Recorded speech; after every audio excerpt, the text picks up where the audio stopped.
बिस्मिल्लाहिर्रहमानिर्रहीम अस्सलाम वालेकुम। आप मेरा यूट्यूब चैनल देख रहे हैं, welcome to my YouTube channel. आज हमने बड़ा इंपॉर्टेंट टॉपिक करना है प्रपोजिशन। आपको पता है कि प्रपोजिशन का क्वेश्चन आपको 2 से 3 क्वेश्चन लाजमी हर पेपर में आ जाते हैं, चाहे वो पीपीएससी का हो, एनटीएस का हो या एफपीएससी का हो या एजे के पीएससी मीन के कोई भी आपने कंपैरेटिव एग्जाम देना हो तो प्रपोजिशन का क्वेश्चन आपको लाजमी पूछ लिया जाता है। तो प्रपोजिशन को आज हम इंशाल्लाह कोशिश करेंगे कि कंप्लीट इसको डिस्कस कर लें। तो प्रपोजिशन की सबसे पहले डेफिनेशन देखते हैं, प्रपोजिशन है क्या। Preposition the word use before noun or pronoun is called preposition. Preposition को आपने नाउन या प्रोनाउन से पहले जो वर्ड यूज होते हैं सेंटेंस में उनको हम प्रपोजिशन कहते हैं। फंक्शन ऑफ प्रपोजिशन क्या है जी। Preposition is use to relate noun और प्रोनाउन विद वर्ब। वर्ब को नाउन और प्रोनाउन के साथ रिलेट करता है जी आपकी प्रपोजिशन। अब इसको थोड़ी सी एग्जांपल्स देख लें। बात यह है कि प्रपोजिशन और कंजंक्शन में फ़र्क थोड़ा सा होता है, तो वो पेपर में कभी एक बार ये भी पूछ लेता है कि बताएं ये कंजंक्शन है कि प्रपोजिशन है। अब देखें फॉर एग्जांपल आपके पास एग्जाम जो है ना, I am waiting for my friend, I am waiting for my friend, ये फॉर एग्जांपल आपके पास एक सेंटेंस है। तो यहाँ पे जो फार है ना, फार के बाद देखें क्या आया आपके पास, एक नाउन आया है, एक नाउन आया, एक किसी बंदे का नाम आया, किसी चीज़ का नाम आया। तो नाउन के से पहले जो चीज़ आएगी प्री पोजीशन मीन के पोजीशन से पहले, नाउन से पहले जो वर्ड आएगा उसको हम प्रेपोजिशन कहते हैं। और यही फार अगर दो सेंटेंस को मिलाने के काम आए ना, for example I am waiting for my friend for he has the keys, क्या मतलब है कि मैं अपने फ्रेंड की वेट कर रहा हूँ क्योंकि उसके पास है चाबियां हैं। तो अब ये जो फार है ना, आप देखें इस फार के बाद कंप्लीट एक सेंटेंस आपके पास मौजूद है, और इस फार के बाद सिर्फ आपके पास क्या था, एक आपके पास नाउन था, एक जो ना एक आपके पास नाउन ही था, एक बंदे का नाम था। तो इसको हम कहते हैं जो प्रपोजिशन, और जिस वर्ड के बाद पूरा एक सेंटेंस मौजूद होता है उसको हम क्या कहते हैं जी, कंजंक्शन कहते हैं। कंजंक्शन कहते हैं। तो ये प्रपोजिशन और कंजंक्शन में फ़र्क आपने सीख लेना है कि अगर किसी वर्ड के बाद सिर्फ एक आपके पास नाउन या प्रोनाउन हो तो फिर वो आपके पास प्रपोजिशन होती है। अगर प्रपोजिशन के वाले वर्ड्स के बाद पूरा एक सेंटेंस मौजूद हो, पहले भी और बाद में भी, तो वो समझे कि वो आपके पास कंजंक्शन है, दो सेंटेंस को आपस में मिला रहा है। तो ये क्वेश्चन कभी कभार पूछ लेता है। नेक्स्ट देखें जी, प्रपोजिशन को हमने दो टाइप्स में तकसीम करेंगे इंशाल्लाह। एक आपके पास है ऑर्डिनरी प्रपोजिशन। ऑर्डिनरी प्रपोजिशन में आपके पास होता है preposition of place, preposition of time, preposition of position, preposition of direction और प्रपोजिशन ऑफ वर्ब्स, उनको हम फ्रेजल वर्ब भी कहते हैं। सबसे इंपॉर्टेंट आपके पास फ्रेजल वर्ब है। अब वो पीपीएससी और एफपीएफ जो है ना, वो क्वेश्चन आपका फ्रेजल वर्ब से पूछता है। वो ऊपर वाली अब प्रपोजिशन को अब वो छोड़ चुका है, कभी कभार ऊपर वाले में से भी आ जाता है, लेकिन ज़्यादातर अब वो फ्रेजल वर्ब को ही टच कर रहा है। उसके बाद आपके पास है जी special case preposition. Special case preposition में आपके पास वर्ड विद नो प्रपोजिशन, ऐसे वर्ड जिनके साथ आपने किसी किस्म की कोई प्रपोजिशन यूज नहीं करनी होती। फिर है जी वर्ड विद फिक्स प्रपोजिशन, ऐसे वर्ड्स होते हैं जिनके साथ आपकी प्रपोजिशन फिक्स आती है, वही हर दफा आती है, आनी होती है। फिर आपके पास होते हैं वर्ड विद डिफरेंट प्रपोजिशन। आपके पास कुछ वर्ड्स ऐसे होते हैं जो मुख्तलिफ सिनेरियो में मुख्तलिफ प्रपोजिशंस लेते हैं, ठीक है जी। कुछ नाउन जैसे होते हैं। तो ये हमने तकरीबन टाइप्स हमने पढ़नी है। सबसे पहले हम पढ़ लेते हैं जी word with no preposition. Words with no preposition, तो ये मैंने जो ना इनको अल्फाबेटिकल लिखने की कोशिश की है कि आपके पास अटैक, अप्रोच, अवॉइड और आंसर, एडवाइस, ये आपके पास जो ना ये 5 नंबर आपके ए वाले हो गए। इनके बाद जो ना जो ये 5 वर्ड्स हैं, इनके बाद किसी किस्म की प्रपोजिशन आपने यूज नहीं करनी। The lion attacked on the cat, ये गलत होगा। The thief attacked him with pistol, ये ठीक होगा। The lion attacked the cat, ठीक है। देखिए ना, आपने अटैक के बाद किसी किस्म की कोई प्रपोजिशन यूज नहीं करनी है। उसके बाद है approach. She approach to the best teacher in town for tuition, ये गलत है। शी अप्रोच्ड द टीचर, ठीक है जी। द बेस्ट टीचर जो भी है, मीन के अप्रोच के बाद टू लगाएंगे तो गलत होगा। अप्रोच के बाद किसी किस्म की कोई प्रपोजिशन आपने नहीं लगानी है। ये आपके पास होगा प्रपोजिशन विद नो प्रपोजिशन। ऐसे वर्ड होते हैं जिनके बाद आपने किसी किस्म की कोई प्रपोजिशन नहीं लगानी होती है। तो ये आपके पास तकरीबन 40 के करीब वर्ड्स बनते हैं, ठीक है जी। तो ये आपने अच्छे तरीके से याद कर लेने हैं, ठीक है। 40 नहीं बल्कि ज़्यादा, ये 47 वर्ड मैंने लिखे हुए हैं। इनको जैसे अल्फाबेटिकली अगर आप याद करेंगे तो आपको याद हो जाएगा। ए वाले पहले देखें, ए वाले आपके पास कौन से हैं, बी वाले देखें, सी वाला देखें, डी वाले, ई वाले, एफ वाले, वो ऐसे अल्फाबेटिकली याद करेंगे तो आपको आराम से याद हो जाएंगे। फिर आपके पास है फिक्स्ड प्रपोजिशन। अब फिक्स्ड प्रपोजिशन भी ये भी मैंने आपको कोशिश किया कि इसको अल्फाबेटिकली ही अरेंज कर दूं। आपके पास जो है ना जी, ये देखें ए वाला है adept to, add to, agree to. ये फर्स्ट आपके पास ऐसे वर्ड्स हैं जो हमेशा आप अपने साथ टू वाली प्रपोजिशन लेते हैं। तो टू वाली प्रपोजिशन के जस्ट आप देख रहे हैं 1 2 3 4 5 6 7 8 9 10 11 12 13 14 15, ये 15 वर्ड्स आप टू वाले याद कर लें। ठीक है, आप एक ऐसे बैठे ना अपने माइंड में इनको थोड़ा रिमाइंड करें, थोड़ा सा बैठ के आंखें बंद करके कि टू वाली कौन कौन से थे ऐसे वर्ड जो टू को फिक्स प्रपोजिशन में लेते हैं। तो ये आपने 15 के 15 अपने माइंड में रख लें। फिर अब फार वाले याद कर लें, फिर फ्रॉम वाले याद कर लें, फिर एट वाले याद कर लें, फिर ऑन वाले, फिर विद वाले, फिर इन वाले। ठीक है, तो मीन के ये वर्ड ऐसे हैं जो हमेशा अपने साथ क्या करते हैं, सिर्फ ये वाली ही फिक्स प्रपोजिशन लेते हैं। ठीक है जी, उसके बाद आपके पास है वर्ड विद डिफरेंट प्रपोजिशन। अब ये कुछ वर्ड ऐसे हैं जो आपके पास मुख्तलिफ सिनेरियो में मुख्तलिफ प्रपोजिशन लेंगे। फॉर एग्जाम्पल आपके पास है argue, argue with a person, argue over some matter. जो आर्ग्यू आपने करना होता है ना, अगर किसी बंदे के साथ आप आर्ग्यू कर रहे हैं, आर्गूमेंट्स कर रहे हैं, उसके साथ हम विद लगाएंगे। अगर किसी मैटर के रिलेटेड आप आर्गूमेंट्स कर रहे हैं तो उसके साथ आप ओवर लगाएंगे। ठीक है जी, क्या जी, do not argue with your parents over trivial things. ठीक है, अब थिंग्स के साथ आप लगाएंगे। ये देखें ना, ये जो आपके पास ओवर है, ये ओवर जो आपके पास आर्गू है, आर्गू जो अगर पेरेंट्स के साथ कर रहे हैं तो विद लगेगा, अगर किसी चीज या थिंग्स या मैटर के बारे से कर रहे हैं तो फिर आपके पास ओवर लगेगा। मुझे उम्मीद है कि इस बात की आपको समझ आ गई होगी। नेक्स्ट आपके पास है अटेंड, अटेंड ऑन। अगर किसी बंदे को आप अटेंड कर रहे हैं, उससे मिल रहे हैं तो अटेंड ऑन होगा। अगर आप किसी चीज को अटेंड कर रहे हैं तो अटेंड टू होगा। ठीक है जी, अटेंड के साथ दो तरह की प्रपोजिशन आएगी। You can please attend my kids for 4 hours, for few hours mean के आप कुछ देर मेरे बच्चों का ख्याल रखें। यानी you must attend to your belongings या वैल्यूएबल्स मीन के अगर किसी चीज को आप अटेंड कर रहे हैं, किसी चीज का ख्याल रख रहे हैं तो फिर आप टू लगाएंगे। अगर किसी इंसान का ख्याल रख रहे हैं तो फिर आप अटेंड के साथ आप ऑन लगाएंगे। Apologise to person, apologise for something, ये बड़ा इंपॉर्टेंट क्वेश्चन बार बार पेपर में पूछा जाता है। अपोलोज, अगर किसी बंदे के साथ अपोलोजाइज आपने करना है तो फिर आप अपोलोजाइज टू करेंगे। अगर किसी वजह के पर आपने अपोलोजाइज करना है, किसी मैटर की वजह से आपने अपोलोजाइज करना है, किसी बात के ऊपर आपने अपोलोजाइज करना है तो फिर आप इसके साथ फॉर लगाएंगे। एग्जांपल देख लें जी, he apologise to his wife for his rude behaviour. He apologise to his wife, अपनी वाइफ पे उसने अपोलोजाइज किया है उससे, फॉर हिज रूड बिहेवियर। आप ये देखें ना, जिस वजह से किसी चीज के ऊपर आपने अपोलोजाइज किया तो फॉर लगाया है, किसी बंदे के साथ आपने अपोलोजाइज किया तो आपने टू लगाया है। मुझे उम्मीद है कि आपको इस बात की समझ आ गई होगी।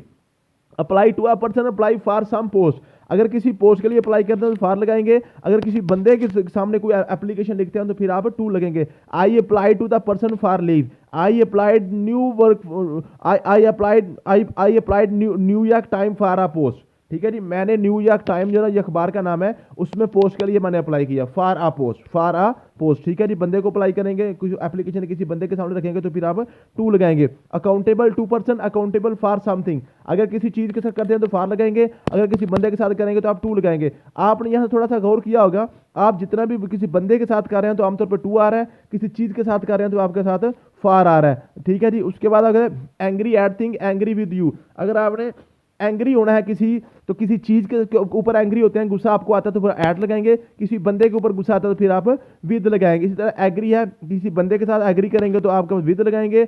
अगर किसी की ओपिनियन के साथ करेंगे तो फिर आप क्या करेंगे जी, आप क्या करेंगे, इन लगाएंगे, एग्री इन ओपिनियन लगाएंगे। तो ये आपके पास कुछ ये मैंने वर्ड्स लिखे हुए हैं, इनको आप पढ़ेंगे तो इंशाल्लाह ताला आपको क्लियर हो जाएगा। ये आपके पास है तकरीबन 30 है, ये 30 वर्ड्स आपके पास ऐसे हैं जिनकी आपने मुख्तलिफ प्रपोजिशन मुख्तलिफ सिनेरियो के लिए आपने याद करनी होती है। नेक्स्ट आपके पास है जी प्रपोजिशन ऑफ द प्लेस। अब प्रपोजिशन ऑफ प्लेस जो है ना, किसी जगह के लिए आपने प्रपोजिशन यूज करनी है तो आपने इन, एट और ऑन, ये 3 प्रपोजिशन आपकी हैं, ये आपने ऐड करनी होती हैं। ठीक है, ये आपने ऐड करनी होती हैं। अब प्रपोजिशन ऑफ प्लेस में आपने याद कर लिया, आपके पास 3 प्रपोजिशन है, इन, एट और ऑन। अब जो प्लेस होती है, किसी जगह होती है ना, कोई भी जगह, जगह के नाम से पहले आपने जो प्रपोजिशन लगानी है उस जगह की 3-4 टाइप्स होती हैं। एक आपके पास है जो डिपेंडेंट प्लेस, डिपेंडेंट प्लेस, एक आपके पास है इंडिपेंडेंट प्लेस, एक आपके पास है ओपन प्लेस, एक आपके पास है क्लोज प्लेस, एक आपके पास है जी सरफेस करंट सिचुएशन या इलेक्ट्रॉनिक मशीन वगैरह। अब मैं आपको बता दूं इसमें फर्क क्या है जी। अब डिपेंडेंट और इंडिपेंडेंट प्लेस में क्या फर्क है। डिपेंडेंट प्लेस ऐसी होती है जो किसी चीज के अंदर पाई जाती है, किसी प्लेस के अंदर प्लेस पाई जाती है। फॉर एग्जाम्पल आपके पास जो ना ये गुजरांवाला जो ना, गुजरांवाला कहाँ पे है, ये आपके पास गुजरांवाला पाकिस्तान के अंदर पाया जाता है। इनमें से आपके पास कौन सा जी, आपके पास जो गुजरांवाला है वो पाकिस्तान के ऊपर डिपेंड कर रहा है। मीन्स के अगर पाकिस्तान आएंगे तो फिर आप गुजरांवाला पहुंच सकते हैं। फॉर एग्जाम्पल ये पाकिस्तान है, इसके अंदर ये आपके पास गुजरांवाला है, बाइक से किसी बंदे ने आना है तो उसको पहले कहाँ पे एंटर होना पड़ेगा, उसको पहले पाकिस्तान में आना पड़ेगा, फिर पंजाब में आएगा, फिर गुजरांवाला में आएगा। मीनिंग जो गुजरांवाला है ये डिपेंड कर रहा है अपने पाकिस्तान के ऊपर। डिपेंडेंट और इंडिपेंडेंट का आप यूं भी याद रख सकते हैं, जो छोटी प्लेस होती है वो आपकी डिपेंडेंट होती है, जो बड़ी प्लेस होती है वो आपके पास है इंडिपेंडेंट प्लेस होती है। मीन के एक ही सेंटेंस में दो जगहों का जब जिक्र आ जाएगा ना, जब दो चीजों का जिक्र आ जाएगा, दो प्लेसेस का जिक्र आ जाएगा, उनमें से एक छोटी प्लेस होगी और एक बड़ी प्लेस होगी। जो छोटी प्लेस होगी वो आपकी डिपेंडेंट होगी, जो बड़ी प्लेस होगी वो आपकी इंडिपेंडेंट प्लेस होगी। छोटी प्लेस के साथ आप एट लगाएंगे और बड़ी प्लेस के साथ आप इन लगा देंगे, ठीक है जी। उसके बाद आपके पास ओपन प्लेस और क्लोज प्लेस। ओपन प्लेस ऐसी होती है जिसके ऊपर छत नहीं होती, ऐसी प्लेस जो जो ऊपर से खाली होती है आपके पास ओपन प्लेस होती है। और ऐसी प्लेस जो आपके पास सराउंडिंग में वो जो ना घिरी हुई होती है, मीन के उसके ऊपर छत भी होती है, उसके चार दीवारी भी होती है, ठीक है, उसको हम कहते हैं जी क्लोज प्लेस। क्लोज प्लेस तो ओपन के साथ आपने ऐड लगाना है, क्लोज के साथ आपने इन लगाना है, ठीक है जी। और उसके अलावा और ऐसी प्लेस जो आपकी किसी चीज की सिचुएशन के ऊपर आप लगाते हैं ना, फॉर एग्जाम्पल बंदा कहता है जी आप कहाँ पे हैं, कहता है जी मैं मोबाइल फोन पे हूँ, मीन के मैं कंप्यूटर पे हूँ। आप कंप्यूटर के ऊपर तो नहीं आप बैठे हुए, कंप्यूटर के को आप ऊपर पहुंच नहीं रखे हुए, क्या कंप्यूटर के ऊपर आप काम कर रहे हैं। तो ऐसी ही आपकी जो आप किस जगह पे हैं जी, मैं मोबाइल फ़ोन पे हूँ, तो मोबाइल फ़ोन मीन्स के आप किसी इलेक्ट्रॉनिक डिवाइस या मशीन के साथ काम कर रहे हैं, उसके ऊपर काम कर रहे हैं, उस जगह पे हैं, तो वो उसके साथ हम क्या लगाएंगे, ऑन लगाएंगे। उसके साथ हम क्या लगाएंगे, ऑन लगाएंगे। मुझे उम्मीद है कि इस बात की अब आपको एग्जाम्पल से समझ आ जाएगी। अब देखिए, आई लिव एट गुजरांवाला इन पाकिस्तान। अब देखें ना, इसमें आपके पास दो जगह आ गई थी, दो जगह आ गई थी, एक गुजरांवाला आ गया था, एक पाकिस्तान आ गया। तो गुजरांवाला छोटा है, पाकिस्तान बड़ा है, तो ऐड लगाएंगे गुजरांवाला के साथ, इन लगाएंगे पाकिस्तान के साथ, ठीक है जी। I shall meet you at class in university. University बड़ी है, क्लास छोटी है, छोटी के साथ ऐड और बड़ी के साथ आप इन लगाएंगे बड़ी जगह के साथ। मुझे उम्मीद है कि आप इसकी समझ आ गई। They live at defence in Lahore. At defence in Lahore, defence आपका जो टाउन है वो छोटा है, लाहौर आपका बड़ा है, तो छोटे के साथ एट, बड़े के साथ इन लगाएंगे। They are sitting at cafe in college. The watchman is standing at gate. अब देखें, ये ऊपर तो आपके पास सारी ऐसे सेंटेंस है जिसमें एक सेंटेंस में दो जगहों का जिक्र हो रहा था। छोटी के साथ आप एट लगा रहे थे, बड़ी जगह के साथ आप इन लगा रहे थे। अब यहाँ पे नीचे सिर्फ एक ही जगह आई है, वो आपके पास है गेट। तो गेट आपके पास ओपन प्लेस है, ऊपर गेट के ऊपर किसी किस्म का छत नहीं होता, आपको पता है, गेट आपके पास बाहर होता है, वॉचमैन आपका गेट पे खड़ा था, उसके साथ आप एट लगाएंगे। उसके बाद book is on the table. अब ये टेबल के ऊपर, उसकी सतह के ऊपर है ना, उसकी सतह के ऊपर एक चीज उसकी टच है, उसको हम कहते हैं जी book is on the table, ठीक है जी। We met at lawn. तो लॉन आपके पास ऊपर से खुला, तो उसके साथ आपने एट लगा दिया। She is sitting in the car. आप देखें, कार ऊपर से कवर होती है ना, कार का छत भी होती है, कार के दरवाजे भी होते हैं, वो कवर्ड होती है, उसके साथ हम इन लगाएंगे। The buses are coming at bus stop. Bus stop आपका ऊपर से खुला होता है, उसके साथ हम क्या लगाएंगे, एट लगाएंगे। They are celebrating his birthday at Kinara hotel in Gujarat. अब देखें, एट किनारा, गुजरात बड़ा है, किनारा होटल छोटा है। नेक्स्ट आपके पास है जी, she is sleeping at classroom in school. At classroom, classroom आपका छोटा है, इन स्कूल, स्कूल आपका बड़ा है। लेकिन अगर आपका क्लासरूम अकेला आता तो हमने इन लगाना था, क्योंकि क्लासरूम आपका बंद होता है, ऊपर उसके छत होती है। Ball is on the table. अब टेबल के साथ ऑन लगाया। जब किसी भी चीज की सरफेस के ऊपर कोई चीज पड़ी होती है ना, से किसी चीज की सरफेस के ऊपर मीन के वो इसके साथ टच होती है, लेकिन वो उसके अंदर छुपी हुई नहीं होती, उसके साथ हम ऑन लगाते हैं। उसको हम क्या लगाते हैं, सर्फ के साथ हम ऑन लगाते हैं। Sit on to the chair. Sit on to the chair, on chair के ऊपर आपने बैठना है ना, तो आपने ऑन टू द चेयर लगा दिया, ठीक है जी। उसके बाद आपके पास आ गया जी, he is on phone call. वो अपने वो फोन पे बिजी है, on phone call. Shahid Faridi is on fire. उसकी करंट सिचुएशन की बात कर रहे हैं, फिर आपने ऑन लगाना है। सिचुएशन उसकी क्या है, वो आजकल अच्छा खेल रहा है, या वो आजकल क्या कर रहा है, वो फोन पे काम कर रहा है, ठीक है जी। तो उसकी सिचुएशन के ऊपर आपने क्या करना है, ऑन लगाना है, ठीक है जी। He is working on computer. वो कंप्यूटर के ऊपर काम कर रहा है। Ball is in the box. अब देखें, ये इन और ऑन, इस सेंस में देखें आप, क्या जो ऑन है ना, ऑन आपके पता कोई चीज अगर किसी की सतह के ऊपर पड़ी हुई है, वो टच है, लेकिन ऊपर से वो खाली है, उसके ऊपर कवर्ड नहीं है, छुपी हुई नहीं है। अगर कोई चीज किसी चीज के अंदर धंस जाती है ना, किसी के अंदर चली जाती है, ठीक है जी, ऊपर ऊपर नहीं रहती बल्कि अंदर चली जाती है, उसके अंदर छुप जाती है, उसको हम क्या कहते हैं, उसके साथ इन लगाते हैं, इन लगाते हैं। जैसे ball is in the box, डब्बे के अंदर चला गया बॉल, तो आपके पास वो क्या आ गया जी, वो आपके पास इन लगेगा, ठीक है जी। अगर बॉल टेबल के ऊपर पड़ी रहती है तो ऑन लगाएंगे, अगर डब्बे के अंदर चली जाएगी या दराज के अंदर चली जाएगी तो उसको हम क्या कहेंगे, इन लगाएंगे, ठीक है जी। आई लिव इन गुजरांवाला, ठीक है जी। जब चिल्ड्रन वार बाथिंग इन रिवर। अब देखिए, रिवर के अंदर बच्चे धनस जाते, पानी होता है तो इसके अंदर ऐसे बच्चे धनस जाते हैं, ठीक है, आधे आधे बच्चे पानी के अंदर होते हैं, तो उसको हम इन लगाएंगे, इन लगाएंगे, ठीक है जी। समझ आ गई है, क्लियर होगी बात। अब I live in Gujranwala, I he lives in Pakistan. अब ये जो आपके पास जगह है ना, इंडिपेंडेंट प्लेसेस हैं आपके पास, जाकर ना गुजरांवाला अकेला जब आएगा उसके साथ आप इन लगाएंगे, क्योंकि गुजरांवाला के बाहर तो नहीं रहेंगे, आप वहां पे किसी घर के अंदर ही लेकर रखेंगे ना, और किसी किसी कवर्ड जगह के अंदर ही आप रहेंगे तो हम इन लगाएंगे। मुझे उम्मीद है कि अब आपको ये इन, एट और ऑन की जो ना प्रपोजिशन प्लेस के वाले से समझ आ गई होगी। नेक्स्ट आपके पास है जी प्रपोजिशन ऑफ टाइम। टाइम के वाले से प्रपोजिशन ये बहुत इंपॉर्टेंट है, इसमें पेपर में काफी क्वेश्चन पूछे जाते हैं। प्रपोजिशन ऑफ टाइम आपके पास है जी, इसमें आपके पास है in, on, at, with in, by, for, since, during और फ्रॉम, टू, ये काफी इसमें प्रपोजिशन होती हैं। इसमें आपके पास क्या है जी, इसमें जो टाइम है, टाइम आपके पास दो तरह का होता है। एक आपके पास टाइम क्लॉक का होता है और एक आपके पास होता है कैलेंडर का होता है। एक आपके पास टाइम क्लॉक का होता है और एक आपके पास टाइम कैलेंडर का होता है। अब जो क्लॉक है, क्लॉक के ऊपर से आपको जो मिनट नजर आते हैं, घंटे नजर आते हैं, सेकंड नजर आते हैं, ये आपके पास क्लॉक है। तो क्लॉक वाले टाइम के साथ आपने एट लगाना है, क्लॉक वाले टाइम के साथ आपने एट लगाना है। एट 8 ओ क्लॉक, एट 9 PM, वो सारे के सारे एट जो वो सारे के साथ जो अब क्लॉक से टाइम नजर आता है उसके साथ आपने एट लगाना है। और जो आपके साथ जो कैलेंडर होता है, जो आपके पास कैलेंडर होता है ना, ये आपके पास कैलेंडर है। कैलेंडर से आपको दो तरह की इंफॉर्मेशन मिलती है। एक आपके पास ईयर्स और मंथ भी लिखे होते हैं, इसमें ऐसे कैलेंडर के ऊपर ईयर्स भी लिखे होते हैं, 2020, 2024, 2025 वगैरह, उसमें मंथ भी लिखे होते हैं। ठीक है जी, तो जब ईयर्स और मंथ की बात करेंगे तो फिर आप इन लगाएंगे, ईयर्स और मंथ की बात करेंगे तो इन लगाएंगे, अगर डेज एंड डेट्स की बात करेंगे फिर ऑन लगाएंगे। डेज एंड डेट्स, जुमेरात या संडे, सैटरडे, फ्राइडे, डेज की बात करें या उसकी डेट की बात करें, 24 जून, 38 अगस्त, जो ना 28 अगस्त, ठीक है जी। उसके बाद आपके पास 18 जुलाई, मीन के जो डेट की बात करें फिर हम ऑन लगाएंगे। ठीक है जी, पॉइंट ऑफ टाइम के लिए सिंस लगाते हैं, ड्यूरेशन ऑफ टाइम के लिए फार लगाते हैं, ये तो आपको ऑलरेडी पता है, ये बच्चों वाली बात है। तो अब इसकी एग्जांपल से करते हैं तो आपको ज़्यादा समझ आ जाएगी। I go to Lahore at 8 o'clock. अब आपके 8 ओ क्लॉक क्लॉक से नजर आता है ना, आपको घड़ी से नजर आता है, और एट लगाना है। ठीक है जी। See you in the morning, in the morning, morning के लिए आपने इन लगा दिया। See you in the evening, see you in the afternoon, see you at night. अब यहाँ पे जो नाइट है ना, ये आपके पास एक्सेप्शनल केस है, ये आपने क्लियर कर लेना। नाइट के साथ आपने हमेशा एट लगाना है, बाकी सारे के सारे आपने इन लगाने हैं, मॉर्निंग, इवनिंग वगैरह, आफ्टरनून के साथ। ठीक है जी। उसके बाद it has been raining since day before yesterday, तो इसमें आपके पास सिंस आया क्योंकि इसमें आपके पास है पॉइंट ऑफ टाइम आया कि इसमें ड्यूरेशन। अब पॉइंट ऑफ टाइम और ड्यूरेशन ऑफ टाइम में क्या फर्क है? पॉइंट ऑफ टाइम में कोई टाइम लिखा होता है और ड्यूरेशन में आपके पास गिनती यूज होती है, from 2 hours, for 3 hours, for 7 hours, उसमें गिनती यूज होती है। तो इसलिए फार लगाएंगे, अगर गिनती यूज ना हो तो फिर आपने क्या करना है, सिंस लगाना है। उसके बाद आपके पास है जी she has been travelling for 10 days, for. अब देखिए इसमें गिनती आ गई ना आपके पास, 10 गिनती आ गई ना, काउंटिंग आ गई, तो वहां आपने फार लगाना है। जहां पे गिनती वगैरह यूज नहीं होगी वहां पे आप सिंस लगाएंगे। I shall meet you at Eid, at Eid, जो फेस्टिवल्स वगैरह के साथ भी आपने एट लगाना होता है। I shall meet you on Eid day. आप देखें डेज एंड डेट्स के लिए आपने ऑन लगाना है, डेज एंड डेट्स के लिए आपने ऑन लगाना है। ईद के साथ डे भी आ गया तो फिर आपने ऑन लगा दिया।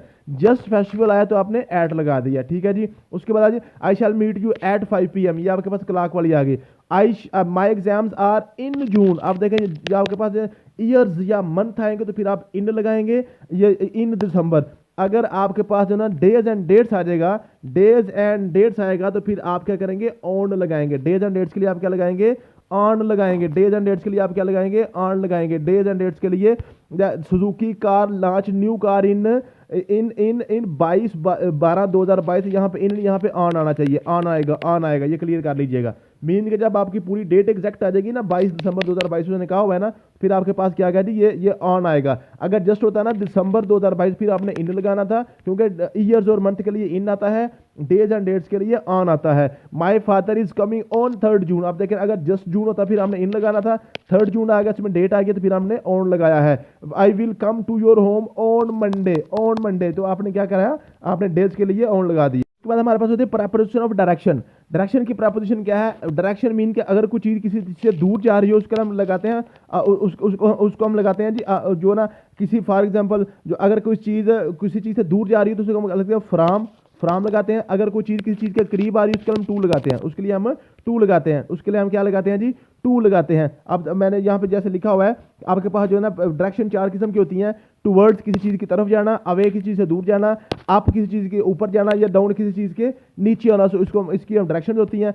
तो इसके लिए क्या होता है जी, अगर आपके पास कोई चीज़ किसी चीज़ से दूर जा रही है ना तो उसके लिए हम कहते हैं जी फ्रॉम, तो उसके लिए क्या लगाते हैं फ्रॉम। अगर कोई चीज़ किसी चीज़ के करीब आ रही है उसको हम लगाते हैं टू, क्या लगाते हैं टू। अब देखिए I am going to school, I am going to school. अब स्कूल की तरफ आप जा रहे हैं ना, ये प्रेपोजिशन आपकी स्कूल के लिए है, तो स्कूल की तरफ आप जा रहे हैं तो उसके लिए आपके पास जी टू, स्कूल से आपका फासला कम हो रहा है। He goes to school by car. अब देखें टू स्कूल स्कूल की तरफ जा रहा है और बाय कार, और ये भी याद रखिएगा किसी भी आपने व्हीकल वगैरह के लिए आपने बाय का लफ्ज यूज करना होता है, ठीक है जी। उसके बाद आप कहते हैं शी ट्रेवल्ड बाय बस, ठीक है जी, जब व्हीकल के लिए आपने बाय का लफ्ज यूज करना होता है। She is coming to me, अब she is coming to me, मेरी तरफ आ रही है, ठीक है जी, क्लियर होगी बात। उसके बाद she gave money to him, to him, अब टू हिम मीन के जो मनी है वो उसकी तरफ जा रहे हैं, मनी का फासला उसकी तरफ कम हो रहा है। She gave money to him, money उसकी तरफ जा रहे हैं तो हम टू लगाएंगे, ठीक है जी। बाल is going towards the boundary, बाल जो है ना वो बाउंड्री की तरफ जा रहा है। आप देखें ये जो टू और टूवर्ड्स में क्या फर्क है। टू होता है जी एग्जैक्ट किसी जगह के ऊपर जाना, उसके अंदर आप पहुंचेंगे, लेकिन टूवर्ड्स होता है कि उसकी तरफ आप जा रहे हैं, जरूरी नहीं है कि आप बाउंड्री के ऊपर पहुंचे ही पहुंचे, उसके करीब करीब भी जाकर आ सकते हैं। एग्जैक्ट पॉइंट आपका नहीं है, तो हम टूवर्ड्स लगाएंगे। I am coming towards bus station, mean के मैं बस स्टेशन की तरफ आ रहा हूं, बस स्टेशन के ऊपर नहीं जा रहा, एग्जैक्ट उस लोकेशन के ऊपर मैं नहीं जा रहा हूं। जैसे मैं लगा था टू स्कूल, इसका मतलब है टू स्कूल के अंदर मैं एग्जैक्ट स्कूल के अंदर ही जाऊंगा, लेकिन अगर मैं कहूंगा टूवर्ड्स स्कूल, इसका मतलब मैं स्कूल तो नहीं जा रहा, स्कूल की तरफ किसी और काम पे जा रहा हूं। नेक्स्ट है जी our lecture timing is 7 PM to 8 PM, 7 बजे से 8 बजे की तरफ हमारा लेक्चर चलता है, ठीक है जी, उसकी तरफ टाइम जाता है, टू लगा दिया। देर आर 300 टू 400, 300 से 400 के दरमियान बच्चे हमारे पास, ठीक है जी, काउंटिंग के लिए भी हम टू लगाते हैं। She is coming from school, आप देखें शी इज कमिंग आ रहा है क्या, स्कूल से वापस आ रहा है, अब इसका फासला स्कूल से बढ़ रहा है, स्कूल से ये दूर जा रहा है। She is coming from school, अब घर आ रहा है ना, तो स्कूल के लिए फ्रॉम लगेंगे क्योंकि स्कूल से अब ये दूर हो रहा है। I wrote it from the book, I मैंने बुक से इसको लिखा है, ये जो बुक के ऊपर लिखा हुआ था, अब ये बुक से मैंने किसकी तरफ ले आया, कॉपी की तरफ ले आया, मीन के बुक से इसको मैंने दूर कर दिया, ठीक है जी, फ्राम लगा दिया। आई हेड इट फ्राम अली, मैंने अली से इसको सुना, मीन के जब ये बात अली के पास थी, अब अली ने अपने पास ये बात को बाहर निकाल के मेरी तरफ भेज दिया, अली से ये दूर होगी बात। I am coming from office, office से आप बाहर जा रहे हैं वापस आ रहे हैं, तो ऑफिस से आपका फासला बढ़ रहा है, जो फ्राम आएगा। बाल इज ऑन द टेबल, ये आपके पास टेबल के ऊपर आपके पास बाल पड़ी हुई है, ठीक है जी। अब देखें cat jumped on to the table, अब ऑन और टू दोनों इकट्ठे हो गए हैं। ऑन आपके पास होता है जी सरफेस के लिए, टू होता है आपके पास लिए डायरेक्शन के लिए, मीन के किसी जगह की तरफ हरकत करना। तो जो कैट है, कैट ने जंप किया है और वो उसने हरकत भी की है और टेबल के ऊपर जाके बैठ भी गई है, मीन के उसकी सरफेस के ऊपर भी गई है और उसने हरकत भी की है, तो दोनों चीजें इकट्ठी आ गई, ठीक है जी। टू टू टू टू हो गई, ठीक है जी। ऑन टू, ऑन टू का मतलब है ऑन और प्लस टू दोनों को मिलाएं तो ऑन टू बनता है। ऑन का मतलब है सरफेस के ऊपर, टू का मतलब होता है जाना, किसी चीज की तरफ जाना। जो कैट ने जंप किया तो फिर उसकी तरफ चली जाएगी, ठीक है जी। अब इसी तरह अगर बच्चे जो ना बच्चे जंप करते हैं पानी के अंदर, बच्चे पानी के अंदर जंप करते हैं तो हम क्या करेंगे, हमने हरकत के लिए टू कर लिया और अंदर जाने के लिए इन लगाएंगे तो ये इन टू बन जाएगा, ये क्या बन जाएगा, इन टू बन जाएगा, ठीक है। कुछ चीज हरकत करके किसी चीज की सरफेस के ऊपर जाएगी हम ऑन टू लगाएंगे, अगर हरकत करके किसी चीज के अंदर चली जाएगी उसको हम कहेंगे इन टू, उसको हम क्या कहेंगे, इन टू कहेंगे, ठीक है जी। समझ आ गया, मुझे उम्मीद है कब आपको ये चीज कवर होगी। नेक्स्ट आपके पास है प्रेपोजिशन ऑफ पोजीशन। पोजीशन के आपके पास प्रेपोजिशन क्या है जी, पोजीशन होती है जी आपके पास है किसी चीज की लेफ्ट राइट फ्रंट या बैक के ऊपर होना, या किसी चीज के नीचे होना, किसी चीज के ऊपर होना, और जो आप किसी चीज के ऊपर हैं वो आपके साथ टच है या नहीं है, आप किसी के साथ टच हैं या अनटच हैं, ये चीज़ें होती हैं। ये अभी आपको एग्जांपल से क्लियर करवा देता हूँ, तो मुझे उम्मीद है कि आपको समझ आ जाएगी कि आपके पास है जी अंडर या बिलो, ठीक है जी। Subject and objects are not fully touched and not no movement is it is far level, ठीक है जी। क्या मतलब है, आपके पास सब्जेक्ट और ऑब्जेक्ट एक दूसरे के ऊपर नीचे तो हैं, लेकिन वो क्या है जी एक दूसरे के इसके साथ टच नहीं है, वो एक दूसरे के साथ टच नहीं हो रहे। Ali is hidden under the bed, Ali bed के नीचे छुपा हुआ है, अब वो बेड के साथ टच नहीं है, नीचे उसके बैठा हुआ है, ठीक है जी। Fan is above my head, जो फैन है जो पंखा है वो मेरे सर के ऊपर है, वो मेरे सर के साथ नहीं लगा हुआ, मेरे सर के साथ टच नहीं है। तो अंडर और बिलो जो है ना वो आप किसके लिए यूज करते हैं, ऐसी चीजें जो एक दूसरे के साथ टच नहीं होती। 60% population living below the poverty line, आप जो पॉवर्टी लाइन के नीचे जो लोग जिंदगी गुजार रहे हैं, तो ये उनका लेवल की बात कर रहा है, लेवल की बात कर रहा है, ये उसके साथ टच नहीं है, ठीक है जी। तो ये आपके पास हो गया जी अंडर और बिलो। फिर आपके पास है बीनीथ और अंडरनीथ। बीनीथ अंडरनीथ यूज होता है जब आपके पास सब्जेक्ट और ऑब्जेक्ट आपस में टच होते हैं। क्या मतलब है जी, your house is beneath my house, आपका जो घर है ये मेरे घर के नीचे है, मीन क्या मैं ऊपर वाली मंजिल पे रहते हो, आप नीचे वाली मंजिल पे रहते हो, तो ये आपस में दोनों टच हैं, दोनों हाउसेज, ठीक है जी। He puts blanket over the child. अब ये चाइल्ड सोया हुआ है, उसके ऊपर ब्लैंकेट डाला है, तो ब्लैंकेट बच्चे के साथ टच होगा तो फिर आप ओवर लगाएंगे। बीनीथ, अंडरनीथ और ओवर की आपने क्लियर कर लेना है कि ऐसी चीजें जो आपस में टच होती है ना, फिर आपने क्या करना है जी, ओवर ऊपर के लिए और बीनीथ और अंडरनीथ आप नीचे के लिए यूज करेंगे। ठीक है जी। The book is on the table. ठीक है जी। ऑन होता है जी आपके पास subject and object are touch but no fully covered. आपके पास है ना जो उसके साथ टच तो है लेकिन ऊपर से कवर नहीं है। ठीक है जी। क्लियर होगी बात। अब देखिए ना, ये ओवर और ऑन में फर्क समझ लें। ओवर ये है कि किसी चीज से वो टच भी है और वो उसके ऊपर मुकम्मल कवर्ड भी है, मुकम्मल कवर्ड भी है। लेकिन ऑन जो है, ऑन आपने यूज करना जब किसी के साथ टच तो है लेकिन ऊपर से कवर्ड नहीं है, उसको हम कहेंगे जी ऑन के लिए यूज करेंगे। ठीक है। और इन क्या जी, subject and object are touched and covered और कंटेन्ड।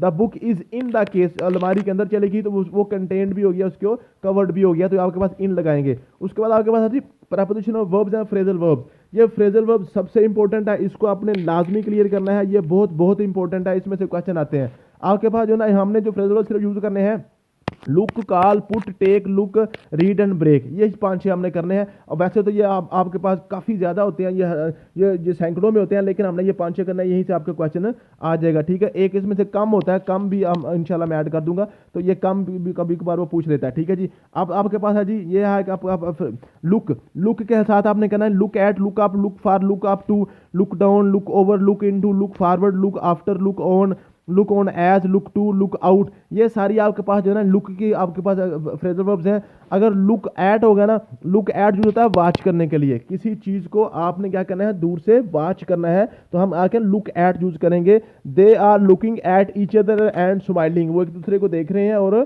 स्माइल कर रहे हैं। They are watching each other and smiling. ठीक है जी। तो ये वॉच के लिए लुक एट यूज होता है। ठीक है जी। वॉच को रिप्लेस करके आप लुक एट यूज करते हैं। उसके बाद आपको पता है लुक अप। लुक अप होता है जी सर्चिंग, रेफरेंस, कंसल्ट या स्लोली इंप्रूवमेंट के लिए आप लुकअप यूज करते हैं। He is looking up for meaning of the word in the dictionary. ठीक है जी। वो क्या सर्च कर रहा है, सर्चिंग के सेंस में भी आप लुकअप यूज करते हैं। Economy is looking up mean के कोई भी इंप्रूवमेंट के लिए भी आप लुकिंग अप यूज करते हैं।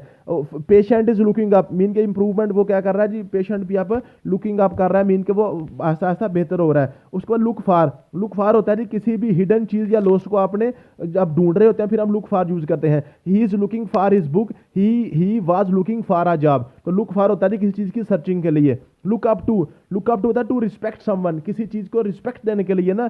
We should look up to our parents, हम अपने पेरेंट्स की हमें इज्जत करनी चाहिए। He looks up to his elder brother, जो अपने बड़े भाई की इज्जत करता है।